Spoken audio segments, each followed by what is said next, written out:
we're just going to push F5 to, there we go. So from my side also, good morning. It's good to see so many of you here. Some of you I saw during the week, some of you I haven't seen for quite a while. So welcome home, this is your home. My contribution today is very well defined. I only want to discuss two things with you.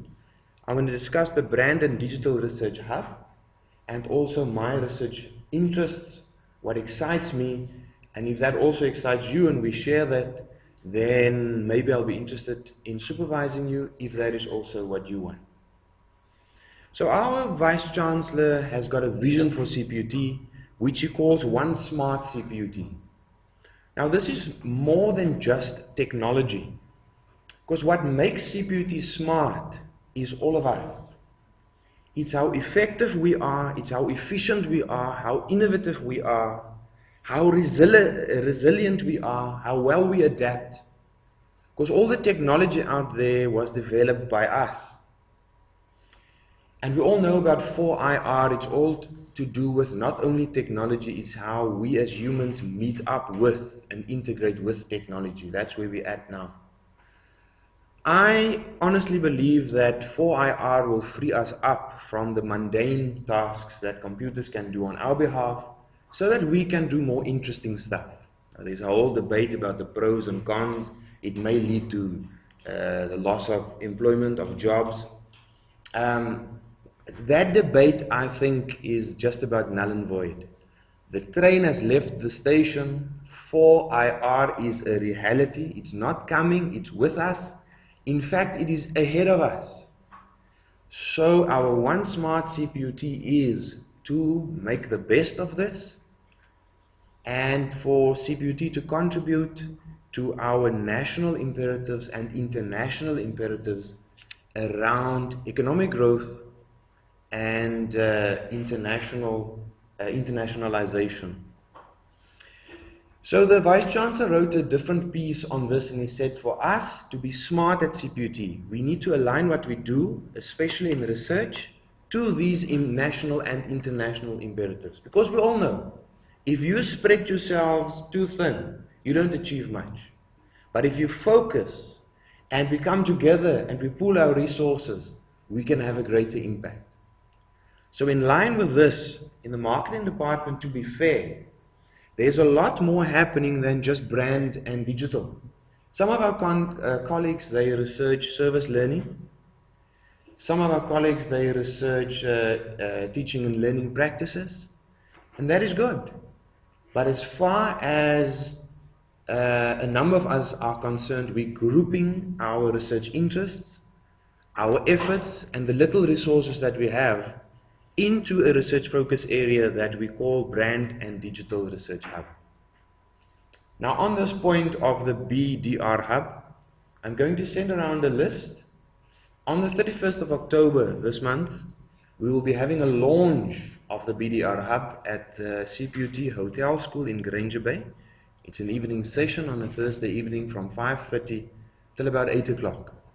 We want to invite those who are available on that evening and who really want to know more about the hub to attend.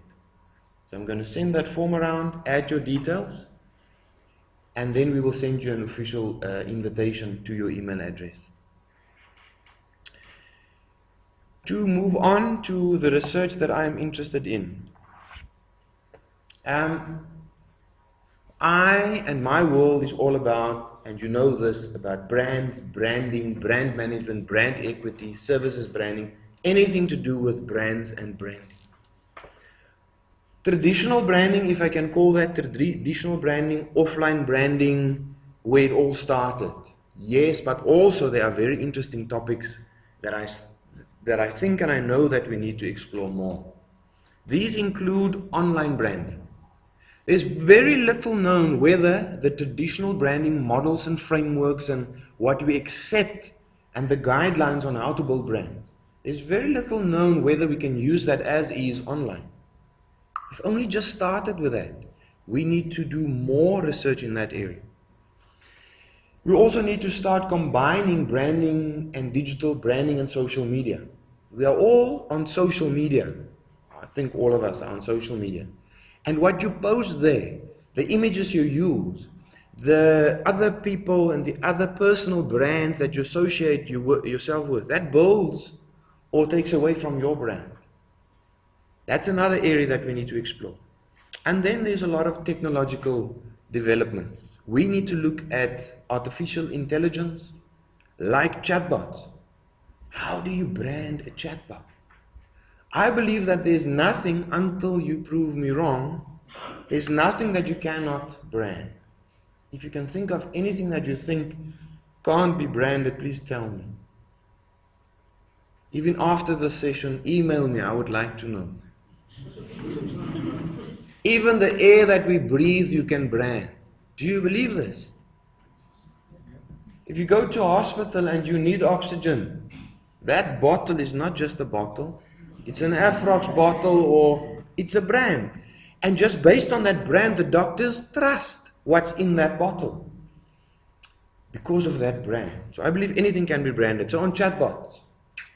So chatbots, we all know, you phone in or you visit the website, and then the mundane basic questions you can ask the chatbot to help you out so that it frees up human capital to do other things.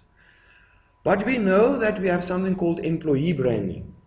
And the employees personify the brand of the company. There's a certain tone of voice, a certain level of service that we expect from our employees.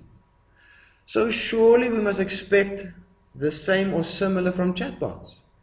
The tone of voice, the level of service, the efficiency, the effectiveness, the performance, the turnaround time, etc. of chatbots. If we don't manage that and brand that and take it into consideration, that will take away from the company's brand, or maybe it will add to the company's brand. We need to investigate that. Gaming is huge. I know nothing about gaming, but we can team up, because gaming is the fastest growing sport in the world, e-sport. I'm still not convinced how you can call that sport. I mean, you just sit there, but alright. We all know in the offline environment, soapies. I don't watch any of them, but I've seen in soapies product placement. Now I see that there's a full-on mug and bean on the set, or the whole soapy plays out in a Steers, or whatever else it is. Brand placement. So in esports, gaming, I am sure you're finding brands there. And if not yet, soon you will be able to click on those brands and go straight to Amazon to buy it. Those you can, I'm sure. That needs to be managed. Those brands need to be managed. It's part of your overall brand. You don't have an online brand and an offline brand and a this and a that brand. You have a brand. And anything and everything in all touch points either adds to your brand or takes away, destroys your brand equity. Smartphones, we know all about that, and other mobile devices. Wearables. You put on your Fitbit and you jog. You can see I don't. You come back, and a number of you I can also see don't. Welcome. Then you come back home and you upload, my friends upload their route and their times and all of that onto social media. They are building their brand whether they know this or not. That's part of it.